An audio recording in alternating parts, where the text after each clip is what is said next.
अस्सलाम वालेकुम। उम्मीद करती हूँ कि सब खैरियत से होंगे। आज की हमारी वीडियो का जो टॉपिक है वो है कि बेबी की हार्ट बीट जो है वो शो क्यों नहीं होती अल्ट्रासाउंड में। जब आप छठे या सातवें हफ्ते में अल्ट्रासाउंड करवाते हैं और डॉक्टर कहती है कि बेबी की हार्ट बीट शो नहीं हो रही, तो या तो फिर आपका बेबी शो हो जाता है, हार्ट बीट नहीं आती, या फिर एक एम्प्टी सैक होता है और उसमें फिटल नज़र नहीं आता। तो इसकी क्या वजूहात है, इन चीज़ों से कैसे बचा जाए, और जिन लोगों के पहले मिसकैरेज हो चुके हैं उनके लिए ये वीडियो बहुत ही यूज़फुल होने वाली है, क्योंकि काफ़ी लोग ऐसे हैं जिनको इन सवालों के जवाब नहीं मिलते। तो आज हम इसी मामले को डिस्कस करेंगे। वीडियो शुरू करने से पहले जिन लोगों ने मेरा चैनल सब्सक्राइब नहीं किया वो जल्दी से कर लें, ताकि हर आने वाली अपडेट आपको मिलती रहे। जैसे ही हमारी डेट मिस होती है, हम स्ट्रिप पे चेक करते हैं तो हमारा जो रिज़ल्ट है वो पॉजिटिव नज़र आता है, तो हमें बहुत खुशी होती है। हम डॉक्टर के पास जाते हैं तो डॉक्टर हमें, अगर तो हम तकरीबन 14 दिन के बाद डॉक्टर के पास जाएँ डेट मिस होने से, तो डॉक्टर हमारा फ़ौरन से अल्ट्रासाउंड कर देती है, और अगर हम उससे पहले चले जाएँ तो वो हमें फॉलिक एसिड रिकमेंड कर देती है, और वो कहती है कि आप पीरियड मिस होने के 14-15 दिन के बाद आइएगा, तब अल्ट्रासाउंड होगा तो आपका बेबी भी शो हो जाएगा। क्योंकि अगर हम फ़ौरन जाएंगे अल्ट्रासाउंड करवाने तो बेबी शो नहीं होगा, क्योंकि बेबी की बहुत साइज़ छोटा होता है। तो जैसे ही 14 दिन बाद या 15 दिन बाद हम अल्ट्रासाउंड करवाने जाते हैं, आगे से आप डॉक्टर आपको कहती है कि आपका सैक बना हुआ नज़र आ रहा है, कॉन्ग्रेचुलेशंस, आप प्रेग्नेंट हैं, लेकिन अभी बेबी शो नहीं हो रहा। तो हमारे दिल में एक आस होती है कि जब हम 1 हफ़्ते के बाद दोबारा से अल्ट्रासाउंड करवाने जाएंगे, डॉक्टर आपको 1 हफ़्ते के बाद दोबारा बुलाती है। तो जब हम सोचते हैं कि हम 1 हफ़्ते के बाद जाएंगे तो हमारा बेबी शो हो जाएगा, और साथ में हार्ट बीट भी बच्चे की शो हो जाएगी। लेकिन जैसे ही हम 1 हफ़्ते के बाद जाते हैं, हमारा जो सैक है वो एम्प्टी ही होता है, बेबी अभी शो नहीं हो रहा होता। लेकिन फिर भी डॉक्टर हमें 1 और हफ़्ते का टाइम देती है कि आप 1 या 2 हफ़्ते के बाद दोबारा आएँ, ताकि मे भी हो सकता है कि कुछ कंडीशन में बच्चा बहुत छोटा होता है, वो नज़र नहीं आता जल्दी, या वीक होता है, तो उस कंडीशन में डॉक्टर आपको डुपेस्टन जो टैबलेट है वो और फॉलिक एसिड जो है वो सजेस्ट करती है, ताकि आपके मिसकैरेज के चांसेस कम हो जाएं और बच्चे की ग्रोथ जो है वो अच्छी हो। ये फॉलिक एसिड और डुपेस्टन इसको पॉसिबल करता है। इसमें कुछ कंडीशन ऐसी होती हैं जिसमें बेबी तो शो हो जाता है, लेकिन डॉक्टर कहती है कि अभी आपके बेबी की हार्ट बीट नहीं आई, तो आप 2 हफ़्ते और वेट करें फिर आएँ। तो दोनों ही कंडीशन में सेम ही चीज़ चल रही होती है, लेकिन इसकी जो मतलब वजूहात हैं वो डिफरेंट हैं। वो मैं आपको आगे चल के बताती हूँ।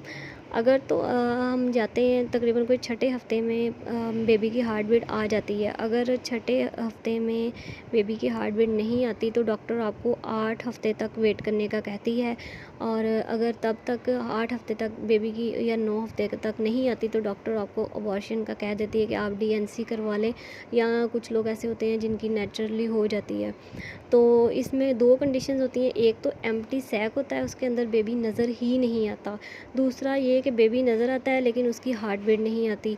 तो इस दोनों की क्या वजूहात हैं? अगर तो जस्ट एम्प्टी सैक नज़र आ रहा है ना आपको, तो ये कोई जेनेटिक मसला है, कि मतलब जब स्पर्म और एग आपस में मिले थे और जो जो एम्ब्रियो बना था वो अब नॉर्मल था, इस वजह से वो इम्प्लांटेशन अच्छे से नहीं हो पाई और आपका बेबी वहाँ पे ग्रो नहीं कर पाया।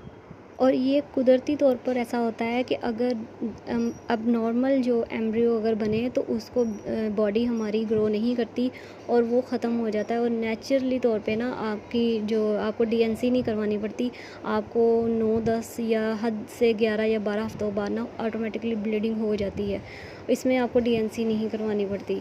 दूसरी कंडीशन जो है वो है कि आपका बेबी शो हो गया, लेकिन छठा हफ्ता गुजर गया, 7वां गुजर गया, 8वां गुजर गया, आपके बेबी की हार्ट बीट नहीं आई, तो डॉक्टर आपको डीएनसी का कह देती है। उसमें आपको डीएनसी करवानी पड़ती है, या बहुत कम मामलात ऐसे होंगे कि हो जाती है, क्योंकि उसमें बेबी बन चुका होता है, तो आपको अंदर से सफाई करवानी पड़ती है। तो इस ये क्यों ऐसा होता है, ये इस वजह से ऐसा होता है, या तो आपने अर्ली जो प्रेगनेंसी थी ना उसमें आप, जब आपका बेबी इम्प्लांटेशन हुई, आपका बेबी डेवलप हुआ, एम्ब्रियो जो था डेवलप होके वो बेबी आपका ग्रो करना स्टार्ट हुआ, तो आपने या तो बहुत ज़्यादा स्ट्रेस ले लिया किसी चीज़ का, जो आपके हार्मोन्स थे वो सही तरह से ग्रो नहीं कर पाए, जो प्रेगनेंसी के लिए ज़रूरी होते हैं, एससीजी जो हार्मोन होता है उसका लेवल कम रह गया, जिसकी वजह से बेबी आगे ग्रो नहीं कर पाया। पाया और उसकी हार्ट बीट नहीं आई। या फिर दूसरा मामला ये हो सकता है कि आपका बीपी शूट कर जाता हो और आपको पता ना चलता हो। इन चीज़ों का आपने अर्ली प्रेगनेंसी में बहुत ख्याल रखना है कि एक तो आपका बीपी शूट ना करे, दूसरा आपको किसी चीज़ की डिप्रेशन नहीं होनी चाहिए, तीसरा आप फोलिक एसिड और डोपेस्टन वो अपने आपकी डॉक्टर आपको सजेस्ट करेगी, उसके मुताबिक आपको मेडिसिन पूरी लेनी है और अपनी डाइट का पूरा ख्याल रखना है, अपनी नींद का पूरा ख्याल रखना है। बहुत सारे ऐसे मामलात वजूहात होते हैं, कई दफ़ा ऐसा होता है कि झटका लगने से जो आपकी इम्प्लांटेशन है वो फ़ेल हो जाती है या आगे बेबी आपका ग्रो नहीं कर पाता।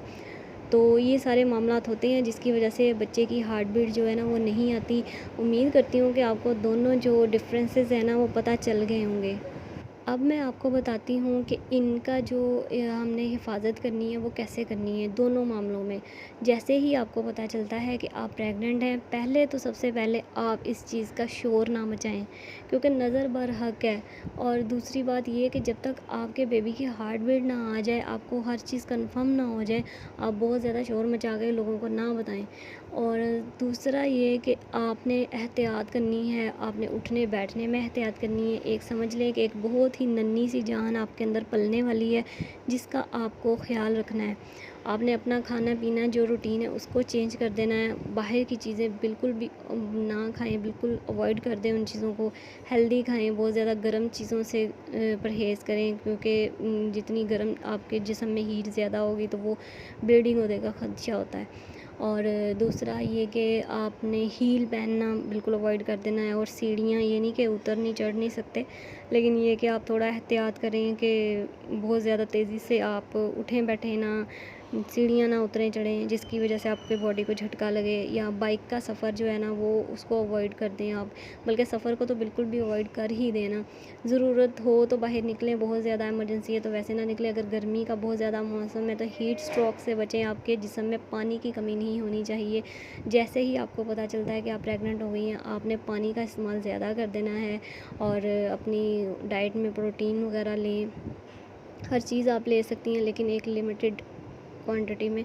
ये नहीं कि ओवर ईटिंग करनी है या आपको बहुत ज़्यादा अब खाने की ज़रूरत पेश आने लगी है। फॉलिक एसिड जो है ना वो आपकी प्रेगनेंसी के लिए बहुत ज़रूरी है। अगर आप पहले से प्लान कर रही हैं तो फॉलिक एसिड पहले से लेना आप स्टार्ट कर दें। और सबसे जो मेन चीज़ है वो आपने अपना एनवायरनमेंट जो है वो पॉजिटिव रखना है, अपने माइंड को आपने पॉजिटिव रखना है, नेगेटिविटी को उससे ज़रा आपने दूर रहना है, क्योंकि ये जो चीज़ स्ट्रेस और डिप्रेशन होती है ना ये आपका काम बिगाड़ देती है और इसकी वजह से आपका बीपी भी शूट कर सकता है। और ये दोनों चीज़ें जो हैं वो आपकी अर्ली प्रेगनेंसी के लिए बहुत ही ख़तरनाक हैं। नींद आपने पूरी लेनी है और कोशिश करनी है कि किसी चीज़ की आपको डिप्रेशन ना हो। कम से कम 3 महीने तो बिल्कुल भी नहीं होनी चाहिए, क्योंकि ये पहले 3 महीने ही बहुत ज़्यादा अहम होते हैं जिसमें ज़्यादातर मिसकैरेजेस हो जाते हैं। तो उम्मीद करती हूँ कि आज की वीडियो आपको अच्छी लगी होगी, इन्फॉर्मेटिव लगी होगी। अगर आप लोग कोई क्वेश्चन मेरे से पूछना चाहती हैं तो कमेंट सेक्शन में कमेंट करके पूछ सकती हैं। मिलते हैं अगली वीडियो में, तब तक के लिए अल्लाह हाफिज़।